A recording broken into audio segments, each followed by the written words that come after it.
Hello, everybody. This is the portion of your bleach roots on our making color moves.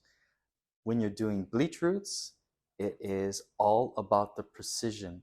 And when I say precision, we focus on icing the hair, leaving enough product so that it's saturated through.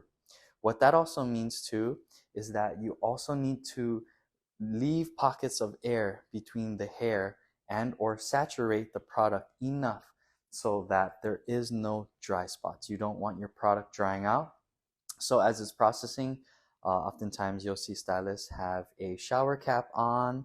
I know there's aluminum shower caps that are loosely available, but that is the big reason why you would want to incubate, because we're not in a foil, which we went over in our theory portion.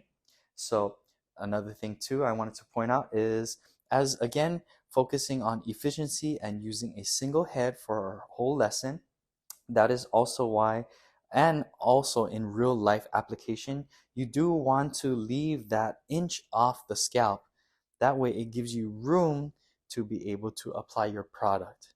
Because if you had went really close with your foils, then now you're like micro applying, which gives you more room for error, less room for error actually. Okay, so, and also I wanted to point out, we spoke briefly about this on how thick your foiling panels are. This is showcasing the thickness of each of the panels that I've taken, because as far as color makeover, again, I shared with you guys, it's, you can take a little bit thicker of a section, and if you're going to reapply, you wouldn't want to do your maximum lift on your first process if you're doing a second process.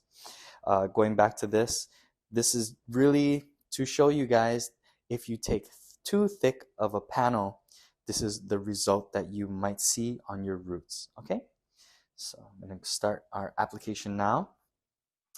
Before I go into that, I'm also going to show you guys, I want you guys to remember this is a half head. I'm repeating, this is a half head. So as you go through, I'm going to explain how you would approach it if this was a full head. But again, it's making color moves, so it's focusing on each of these processes so you can figure out your strengths and your weaknesses and utilize them once you are confident in each of your applications. So this technique was developed so that you could, again, process your front evenly left to right, versus maybe a traditional application, which would be by quadrants. You would finish one side, finish the other side, then go to the back. So that already gives this side, if maybe on a normal application, 15 minutes or 20 minutes of a head start. So you're going to get possibly an uneven lift. What I want to show you guys is, I'm just going to give you a little bit of a precursor to what I'm doing, is we are kind of trying to make diamond shapes coming through. But on a real head, it'll be left, right, left, right, left, right, left, right, left, right, going all the way diagonal forward, and then we would approach the back. So I'm just gonna get this going, start my application. My client tilt a little bit, raise her up just a little bit. So previously you saw that I was using a color comb. I highly suggest that for off scalp application. But when we're dealing with on scalp, I also like to be really clean. So I make sure that I'm have my brush really clean and I have my product right on. So let's just apply the border between the front and the back. And my big suggestion when you're doing this work is that you hold the side that you are working on. So when I say hold the side as well, just to support the hairs, because a lot of times we're dealing with baby hairs, right? And so holding the side just alleviates that and controls those baby hairs. So even if I'm just putting light pressure, as you see, right? And again, I just want to make sure that this is a precursor for my saturation. And because as I'm cutting through the sections, you can kind of see hills and valleys, I'm not going to make sure that my application is precise just yet. That's just for me to create a nice work environment for myself. So even when I drop my brush, I make sure that I have intention of where I'm dropping it. That way it doesn't get dirty and messy. And that's why I also like to have square bowls, just so that I can really make sure I have exactly what I need and how I need it. So we're going to come in. I'm going to start my little diamond here. And we're going to apply from top Now this is kind of my task because I don't want to get product on the other side, right? This will be my precision. That's the whole reasoning for this technique that you want to get down is your precision of application. And I'll use whatever side of the brush, right? You see me kind of using the corner just to brush this through. I'm brushing it right up to that line of demarc. Now again, as I said, I would do my left and now I would proceed to my right. But because we're doing one-sided, just gotta imagine that we'll be doing both. And again, this is just to be effective because we went over a couple of techniques already on one head, right? And again, it's almost as if I'm using just icing. I'm not using X painting, I'm not stamping, I'm just worried about the icing. And this is where product will be a huge factor for you. And when I say that, it's more about consistency because you should be able to find the right consistency for each product. So again, I'm just going to brush this through. I'm going to kind of check. I am going to still do a check just to make sure it's saturated. What I want you guys to see is for each individual part, each strand almost, I'm just brushing it right up to that line of demarcation. This also helps you because if you see any spots that you missed, you'll be able to tap that spot and make sure that the client leaves with beautifully even blonde hair. Now as my panels start to get wider, I make sure that I do under and over. So I apply the lightener under, and as I bring the hair over, I get to see how much saturation and then compensate for what hasn't been saturated and make sure that it is even. I do like to kind of hold closer to the scalp because again, you can start to kind of see all those baby hairs come into play already. I'm not trying to flatten the hair so much as I'm coming over. I'm just placing it, making it my work area cleaner. So again, I'm gonna go over top, which now becomes the bottom. And I'm doing this top. As you can see too, I'm trying not to lay that hair right over the hair underneath of it because that could cause overlapping as well, right? I want to make sure I saturate, depending if the lightener expands, how much I'm going to leave at the ends. Okay. See, this is again, if I were to just not use my hand, I'm going to catch a little bit of baby hairs here and there. You can kind of see the hair moving. So I really like to have control of the panels that I'm working with. If this were back to transparency, I would say that you should have like 25% transparency. So you're going to see this here, that it is pretty see-through, it is pretty thin, and that is going to help me see if I saturated through or not. So again, this is the bottom, right? I'm going to apply the bottom through. I'm going to make sure I get it on the scalp, make sure I get enough product, hit those corners. For a right-handed person, you might miss the left. That's what I noticed. Okay? And when you come over, look at that. Look how much I saturated through. So that's going to kind of make my work a little easier. Okay. Now I don't have to saturate as much. Come through. I just want to check one more time. Is there anything on the bottom? It's good to go, and that's a section. Again, I'm going to be going left to right. If this was a client in my chair, I'm going to go left to right, left to right. As far as positioning goes, I'd really want to stay behind the client most of the time. This is because we're doing this demo, so my positioning might be a little bit off. But really, ideally, I would want to stay behind the client and actually pretty much pull the hair towards me in the back center. That way I stay stationary. So everything in this front just comes right into this back center. Some people do like to have smaller brushes just so they can really get in these little roots and apply precisely. But I find that having more of a brush helps me because when I want to apply wide, I can. And when I want to apply thin, I just use the side of my brush. So you'll see me kind of angling this brush. This is a really good exercise too to figure out how your lightener works. And when I say that, you have to figure out you have to really get used to how much your lightener expands. I don't leave things up to manufacturers suggested or what they advertise. I take it for face value and make sure that I know and I'm fully aware of what is capable with the products that I have. Also, the manufacturer doesn't know what kind of hair you're working with. So it's much like how we tell our clients that they go to the drugstore and they get their box dye, that box dye won't really know your hair type. It can't formulate for you. It doesn't see what's happening with your hair. It doesn't know what you did with your hair before. so it can't necessarily predict what's going to happen. So that's why the box color overloads the pigment so that it could get the general consensus into the general type of color that you're looking for, which most times a lot of people don't need that much pigment. They doesn't know your hair, so maybe that's why it's like drying or over pigmented. It's like a colorist nightmare to try to color over box color because it just has so much pigment. As I'm going through, I'm just making sure my corners are good. And all the while, I really am just gently brushing this in and making sure that it's saturated. I do think that it was a good warm up to do your color makeover before this because you kind of have that control over the hair already. And also, you've worked on your icing. So now you just go right into your section and your icing. Not much more than that. But again, it's the precision, right?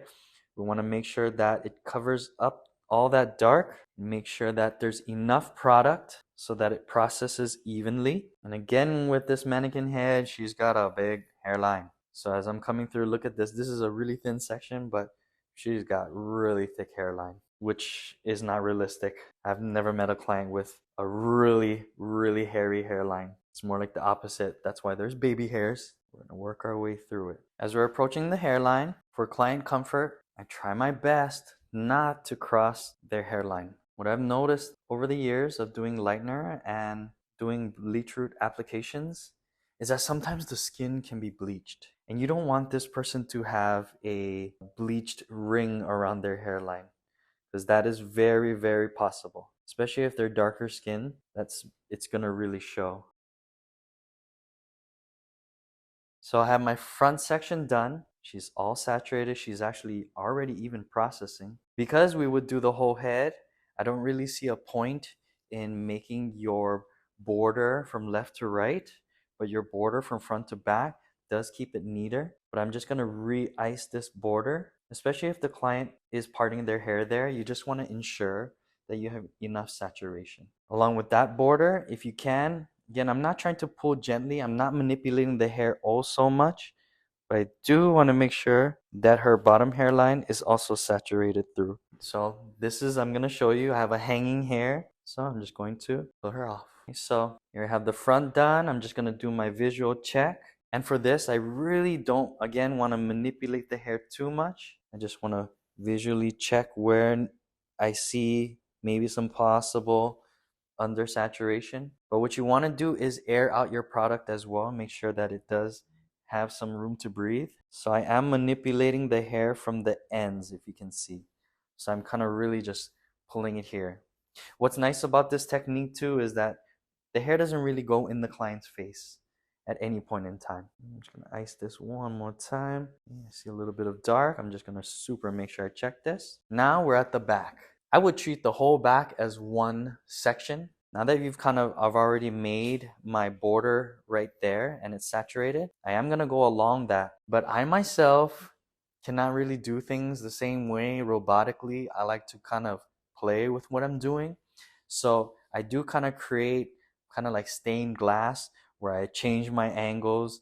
I do different things. So each person does have a different way, but I am combining the whole back so that I can create whichever way I want. So here I'm just gonna come in. We're gonna do top and bottom this time because again, gravity is our friend in this situation, right? So here you go. Because the hair is already up, come down parallel. I do like to take diagonal just because it does cut across the head a little bit easier. My diagonal is a little bit more towards vertical than it is horizontal. At this point, I might ask my client to just look down just a bit. I'm way past about halfway now and my brush is still relatively clean. So if you can imagine, I'm cutting across this way. It's starting to get a little horizontal. So I'm gonna start to kind of pivot it more diagonal vertical. I'm still on my first bowl for the 20 grams and 2 parts developer. I'm still going. It is inevitable. You start to see this mannequin has little baby hairs that are getting kind of dragged into it. And the best way that I can tell you to alleviate that,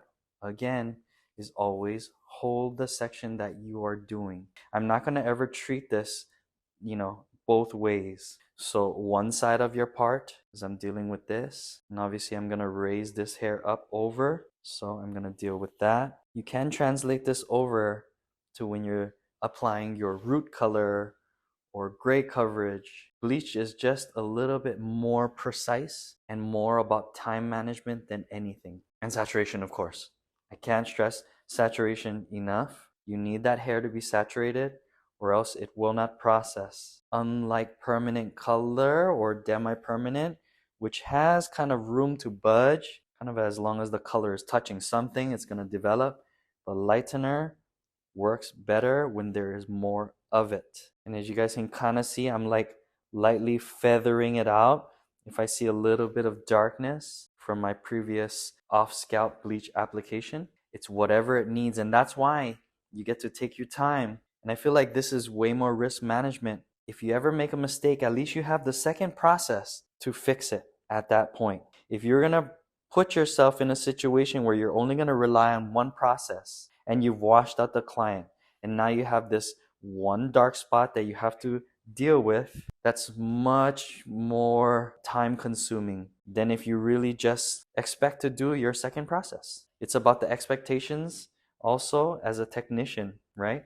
If we understand we're going to go through this, we book out enough time, we tell the client how much we're going to charge them for this time, and everything is clear and transparent. And hey, if you tell somebody it's going to take 6 hours for a full bleach, which is off the scalp and then on the scalp application, and this person leaves sooner than that, then that's a win for both you and your client. I'm about at the end and I'm finally almost finishing up my 20 grams. Who knows? Again, I am a professional just like you guys. I have my own clients, so I'm telling you, sometimes at the end, there is just the right amount or just short of what you need. Please don't get yourself in that situation and think that that's going to be okay. If you don't go mix enough lightener and saturate the hair enough, you'll be paying a way heavier price than if you just take another 2 minutes and go mix up that last bowl of, I don't know, 5 grams of lightener or something like that. So really, this is reality. I'm filming this for you guys, and literally, look at this little tiny section. I mean, I could make the lightener kind of work. It's just like you see these edges. I'm sure I could make it work, but nah, it's just not worth it. It's not worth it to push it that much. If in this case that you're not comfortable combining your left and your right, you could essentially just do it the same like how I've done it. I would suggest you just do that top crown at least together. That way visually it's cohesive. Then you could split your parietal and your nape and you could cut across. And if you want to leave your border of the center, you could totally leave that too. But again, I just want you guys to know that it is really essential for your timing and the evenness. That's why you want to travel back and forth, left and right. It's just more effective for a overall cohesive result. So just to clean myself up, I'm just gonna rub off a little bit of this lightener that just got onto the other side. But otherwise, all throughout the hair, I was pretty precise. Okay? Same thing with the borders. I'm just gonna check along her hairline. I'm not gonna pull the hair too much. I just wanna raise it up. If I see any dark spots, then I'm gonna touch it and tap it. So I do see it right along, right? So I want to save that at the end. And similarly with the front. We don't necessarily want to leave lightener on the client because that could hurt the client as well. So I could take my towel and just wipe all along her hairline. I'm not going to wipe off the work that I've done. So I do leave about like 1/8 of an inch off of the hairline, as you can see here.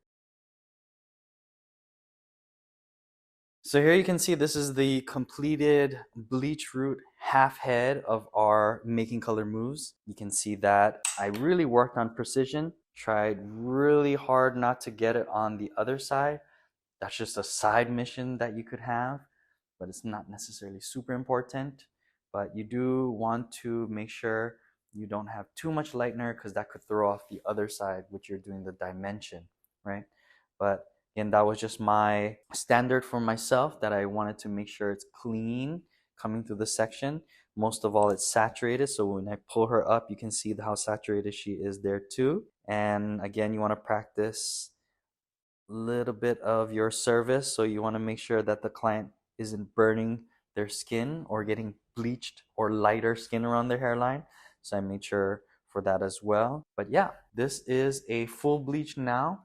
If you want to, again, you could have pulled this through to the mids and the ends, and you would process evenly, especially on darker hair, just because that cold shaft and that mid to ends needs that extra lift. So stay tuned for what's next. Aloha.